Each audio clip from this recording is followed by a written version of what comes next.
Pernah kepikiran nggak sih kalau kata-kata yang kita ucapin setiap hari itu tanpa sadar bisa jadi lagi ngebangun penjara buat pikiran kita sendiri? Menurut para filsuf Stoa, ada loh beberapa frasa umum yang kedengarannya sepele, tapi sebenarnya itu nunjukin pola pikir yang lemah dan gak disiplin. Yuk kita bongkar bareng-bareng. Ada kutipan keren dari seorang kaisar Romawi sekaligus filsuf Stoa, Marcus Aurelius. Dia bilang, apa yang kau katakan menunjukkan siapa yang sebenarnya memegang kendali. Maksudnya dalam banget, kata-kata kita itu ibarat jendela ke pikiran kita, yang tanpa sadar nunjukin siapa atau apa yang sebenarnya ngendalain kita. Bukan citra keren yang pengen kita tampilin. Oke, jadi ini dia peta perjalanan kita. Kita bakal bedah satu-satu gimana kata-kata bisa mengkhianati kita. Terus, gimana kita bisa kejebak sama cerita yang kita buat sendiri. Kita juga akan lihat gimana ego membangun pertahanannya, dan topeng apa yang kita pakai buat nutupin rasa takut. Dan yang paling penting, di akhir kita bakal belajar tentang bahasa kekuatan. Kita masuk ke bagian pertama. Gini, frasa-frasa yang bakal kita bahas ini sering banget kita dengar, dan kedengarannya normal aja kan? Tapi, di baliknya itu ada jebakan-jebakan halus di mana kita secara sukarela nyerahin kekuatan kita, ngehindarin tanggung jawab dan nutup pintu buat berkembang. Nah, ini poin kuncinya. Frasa-frasa ini tuh bukan cuma cerminan dari pikiran yang lemah. Mereka itu secara aktif menciptakan dan memperkuat pikiran lemah itu. Jadi setiap kali kita ngucapinnya, itu sama aja kayak kita nambahin satu batu bata lagi di dinding penjara yang kita bangun buat diri kita sendiri. Oke, mari kita mulai dengan dua frasa pertama. Keduanya ini adalah soal gimana kita tanpa sadar ngebangun penjara dari cerita yang kita karang tentang diri kita sendiri. Sebuah narasi yang bikin kita nyaman buat nggak kemana-mana dan nggak jadi apa-apa. Yang satu ini. Aku memang begini. Ini tuh kayak lagu kebangsaan buat pikiran yang udah nyerah. Kedengarannya kayak penerimaan diri yang bijak ya kan? Padahal sebenarnya ini adalah bendera putih. Pernyataan halus yang bilang, aku udah selesai. Aku nggak mau tumbuh lagi.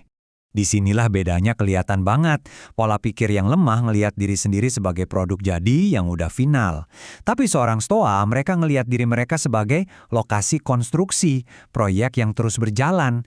Keaslian sejati itu datangnya bukan dari diam di tempat, tapi dari pertumbuhan yang tanpa henti. Kamu itu bukan produk jadi, kamu itu sedang dalam proses. Nah, frasa ini adalah kebohongan yang nyaman banget, yang lahir dari rasa takut. Takut kerja keras, takut kelihatan bodoh pas nyoba hal baru, dan yang paling parah, takut ngadepin waktu yang udah kita sia-siain. Jadi, daripada ngerasain semua itu, kita milih buat nyerah bahkan sebelum mulai. Filsuf Stoa, Seneca, ngingetin kita. Masalahnya itu bukan karena kita punya sedikit waktu, tapi karena kita banyak banget nyanyain waktu. Momen saat ini, detik ini juga itu selalu bisa jadi titik awal yang baru. Jadi musuhmu itu bukan waktu, tapi keraguanmu sendiri. Lanjut ya, sekarang kita lihat dua frasa yang fungsinya kayak perisai buat ego kita. Keduanya ini dirancang buat ngelindungin harga diri kita yang rapuh, tapi sayangnya seringkali dengan bayaran yang mahal, potensi terbesar kita. Setiap kali kalimat ini keluar dari mulut seseorang, boom, kekuatan pribadi langsung diserahin gitu aja. Ini adalah usaha ego buat lari dari kesalahan, tapi intinya ini adalah penyerahan kendali, sebuah pilihan sadar untuk tetap jadi korban dalam cerita hidup kita sendiri. Dan kutipan dari Epictetus ini benar-benar ngena banget. Fokusnya langsung bergeser. Nyalahin orang lain itu fokus ke masa lalu, yang nggak bisa diubah. Tapi ngambil tanggung jawab, itu fokus ke masa depan. Ketindakan yang bisa kamu kendalikan. Seorang Stoa itu nggak nanya, siapa nih yang salah?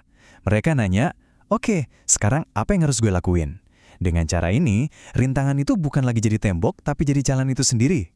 Aku udah tahu itu. Hati-hati sama yang satu ini. Ini racun banget buat pertumbuhan. Ini tuh dinding mental yang dibangun ego. Bukan karena dia bijak, tapi karena dia takut. Takut kelihatan nggak tahu. Begitu kalimat ini diucapin, pletak, proses belajar langsung berhenti di situ juga. Epictetus nangkep jebakan ini dengan sempurna. Orang yang lemah pikirannya akan bilang, gue udah pernah denger ini.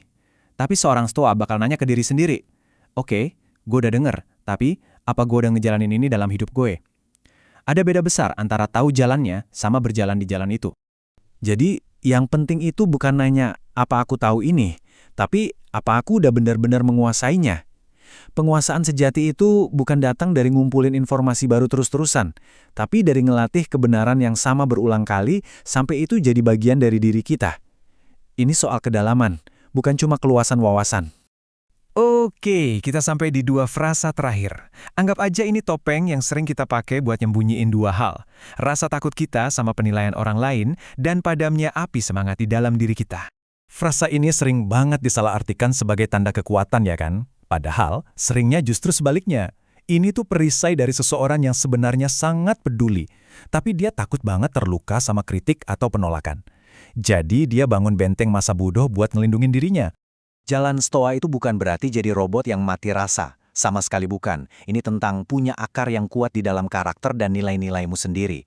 Kamu tetap terbuka sama kritik yang membangun, tapi kamu nggak dikendalikan sama tepuk tangan atau cemoohan. Fokusmu itu kebenaran, bukan sekedar opini orang.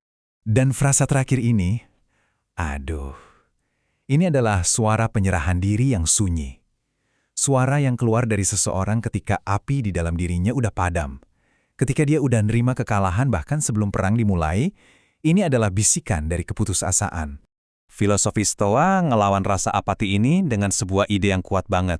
Makna itu nggak dicari, tapi diciptain, dibangun bata demi bata lewat tindakan yang disiplin, terutama di saat-saat rasanya nggak ada gunanya.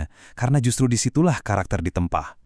Oke, kita udah berhasil ngenalin frasa-frasa lemah tadi. Tapi itu baru setengah dari perjalanan loh. Pekerjaan yang sebenarnya adalah secara sadar menggantinya dengan bahasa kekuatan, sebuah dialog batin yang baru yang dirancang untuk mendorong kita terus bertumbuh. Nah, ini dia toolkit mental baru buat kamu. Anggap aja setiap frasa ini sebagai alat untuk ngebangun ulang pola pikirmu. Ini bukan cuma kata-kata kosong loh. Ini adalah komitmen untuk bertindak, ngambil tanggung jawab, dan bertumbuh setiap harinya.